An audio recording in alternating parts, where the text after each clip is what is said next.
Welcome to KRR kitchen. இன்றைக்கி நம்ம கிச்சனில் நல்ல இட்லி, தோசை, சப்பாத்தி, பூரின்னு எல்லாத்துக்கூடையும் வச்சு சாப்பிட்ற மாதிரி நல்ல ஒரு அருமையான வெள்ளை சால்னா எப்படி செய்கிறதுன்னு தான் பார்க்க போகிறோம். இந்த சால்னா பார்த்திங்கன்னா மசாலா தூள்லாம் எதுவும் இல்லாமல் நம்ம ஒரு பேஸ்ட்டு ரெடி பண்ணி செய்ய போகிறோம். ரொம்ப ஈஸியாக குயிக்காக செஞ்சிடலாம். டேஸ்ட்டும் பார்த்திங்கன்னா எல்லா வகையான டிஃபன் ரெசிபிக்கும் ரொம்ப அருமையாக இருக்கும். எப்படி செய்கிறது நம்ம வீடியோக்குள்ளே போய் பார்ப்போம். அதுக்கு முன்னாடி நம்ம சேனலை இப்போ தான் ஃபஸ்ட் டைம் பார்க்குறீங்கன்னா சப்ஸ்கிரைப் பண்ணி வச்சுக்கோங்க. கூடவே பெல் சிம்பிள் ப்ரெஸ் பண்ணி ஆளுங்கிற ஆப்ஷனையும் ப்ரெஸ் பண்ணி வச்சுக்கோங்க. அப்போ தான் நான் போகிற வீடியோஸ் எல்லாம் உங்களுக்கு தொடர்ந்து நோட்டிஃபிகேஷனில் ஒன்றுக்கு ஒன்றே கிடச்சிட்ருக்கோம்.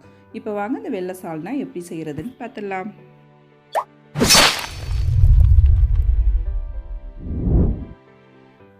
இப்போ ஃபஸ்ட்டு ஒரு சில பொருட்கள்லாம் நம்ம அரைச்சி எடுத்துக்குவோம். அதுக்கப்புறம் சால்னா எப்படி செய்கிறதுன்னு பார்ப்போம். அதுக்கு ஒரு மிக்ஸி ஜார் எடுத்திருக்கேன். அதில் பார்த்திங்கன்னா ஒரு அரை மூடி அளவுக்கு தேங்காய் எடுத்திருக்கேன். அதிலே பார்த்திங்கன்னா ஒரு 4 பச்சை மிளகாய், இது பெரிய சைஸில் இருந்ததுனால 4 எடுத்திருக்கேன். நீங்கள் உங்கள் காரத்துக்கு தகுந்த அளவு பச்சை மிளகாய் சேர்த்துக்குங்க. இதுலேயே ஒரு 15 சின்ன வெங்காயம் சேர்த்துருக்கேன். சின்ன வெங்காயம் சேர்க்கும் போது தான் டேஸ்ட்டு நல்லாயிருக்கும். இல்லாத பட்சத்துக்கு வேணால் நீங்கள் பெரிய வெங்காயம் சேர்த்துக்கலாம். இதிலே ஒரு 10 முந்திரி பருப்பு சேர்த்துருக்கேன்.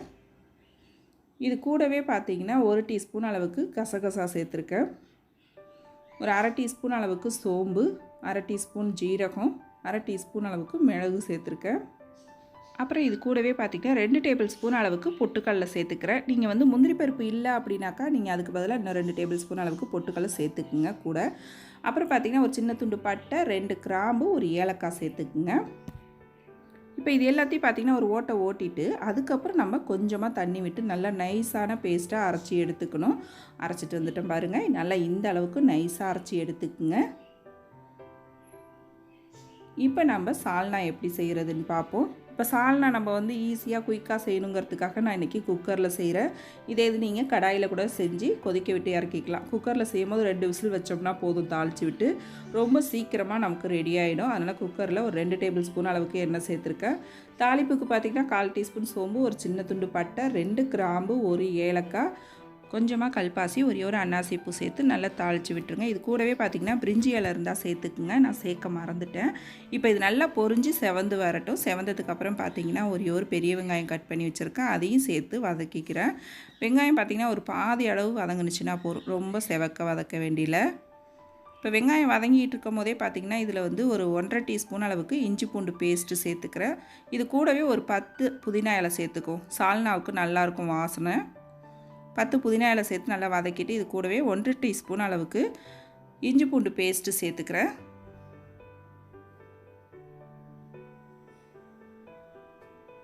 இஞ்சி பூண்டு பேஸ்ட்டு சேர்த்ததுக்கப்புறம் பார்த்திங்கன்னா ஒரு 2 செகண்ட் மட்டும் வதக்கி விட்டோம்னா போதும், நல்லா வதங்கி வந்துடும். அந்த பச்சை வாடை போனதுக்கப்புறம் நம்ம அரைச்சி வச்சுருக்க விழுதை இதில் சேர்த்து நம்ம வதக்கணும். இதில் நம்ம தக்காளி பழம்லாம் எதுவும் சேர்க்க போகிறது கிடையாது. நம்ம அரைச்சி வச்ச விழுதை இதில் சேர்த்துக்குவோம். சேர்த்துட்டு இது கூடவே பார்த்திங்கன்னா புளிப்பு இல்லாத தயிர் ஒரு 2 டேபிள் ஸ்பூன் அளவுக்கு சேர்த்துக்குங்க. கம்மியான அளவு சேர்த்தோம்னா போதும். சேர்த்து நல்லா இதை ஒரு 3 நிமிஷத்துக்கு வதக்கி விடுங்க. மசாலாவை வதக்கிட்டு கொதிக்க வைக்கும் போது பார்த்திங்கன்னா நமக்கு நல்லாயிருக்கும் வாசனையும் டேஸ்ட்டும். நல்லா வதக்கினதுக்கப்புறம் இப்போ சால்னாவுக்கு தேவையான அளவு உப்பு சேர்த்துக்கிறேன். சேர்த்து நல்லா கலந்து விட்டுட்டு இதில் தேவையான அளவு தண்ணி சேர்த்துக்குவோம். நீங்கள் இட்லி தோசைக்கு செய்கிற மாதிரி இருந்தால் இந்த சால்னாவை கொஞ்சம் தண்ணியாக வச்சுக்கோங்க. சப்பாத்திக்கு செய்கிற மாதிரி இருந்தால் கொஞ்சம் திக்காக இருந்துச்சுன்னா தொட்டு சாப்பிட்றதுக்கு நமக்கு நல்லாயிருக்கும். இதில் பார்த்திங்கன்னா ஒரு 1/4 டீஸ்பூன் அளவுக்கு கரம் மசாலா சேர்த்துக்கிறேன். அதிகமான அளவு நம்ம ஸ்பைசஸ் சேர்க்கக்கூடாது. வேறு நம்ம மிளகாத்தூள், மல்லித்தூள் எதுவுமே இதில் சேர்க்கல.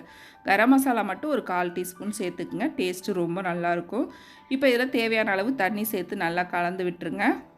காரத்துக்கு பார்த்திங்கன்னா நம்ம அதில் சேர்க்குற பச்சை மிளகாய் தான், அதனால் காரத்துக்கு தகுந்த அளவு பச்சை மிளகாய் சேர்த்துக்குங்க. இப்போ நல்லா கலந்து விட்டு குக்கர் மூடி போட்டு 2 விசில் வச்சோம்னா போதும். நல்லா கொதித்து ரெடி ஆகிடும் சால்னா. இப்போ 2 விசில் வரட்டும், அதுக்கப்புறம் என்ன பண்ணுங்கிறத பார்ப்போம். இப்போ பாருங்கள் 2 விசில் வச்சு எடுத்துக்கிட்டேன். நல்லா அருமையாக வெந்து ரெடி ஆகிடுச்சு பாருங்கள். நல்லா திறக்கும் போதே கமகமன் வாசனை அப்படி ஒரு அருமையாக இருந்துச்சு. நான் இன்றைக்கி சப்பாத்திக்கு செஞ்சுருக்கிறதுனால இந்த பக்குவத்துக்கு செஞ்சுருக்க, திக்காக இருந்தால் நல்லாயிருக்கணும். நீங்கள் இட்லி தோசைனா கொஞ்சம் தண்ணியாக வச்சுக்கிட்டிங்கன்னா ஊற்றி சாப்பிட்றதுக்கு நமக்கு நல்லாயிருக்கும். அவ்வளோதான். இது இன்னும் 2 செகண்ட் மட்டும் நம்ம கொதிக்க விட்டுக்குவோம்.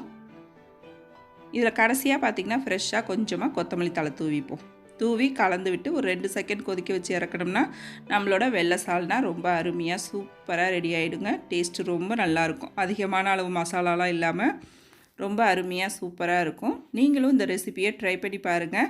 ட்ரை பண்ணி பார்த்துட்டு எப்படி இருக்குன்னு எனக்கு கமெண்ட் பண்ணுங்கள். என்னோட இந்த ரெசிபி பிடிச்சிருந்ததுன்னா லைக் பண்ணுங்கள், ஷேர் பண்ணுங்கள். மறக்காமல் நம்ம கேஆர்ஆர் கிச்சனை சப்ஸ்கிரைப் பண்ணி வச்சுக்கோங்க. நாளைக்கு வேறொரு ரெசிபியோட சந்திப்போம். தேங்க்ஸ் ஃபார் வாட்சிங்.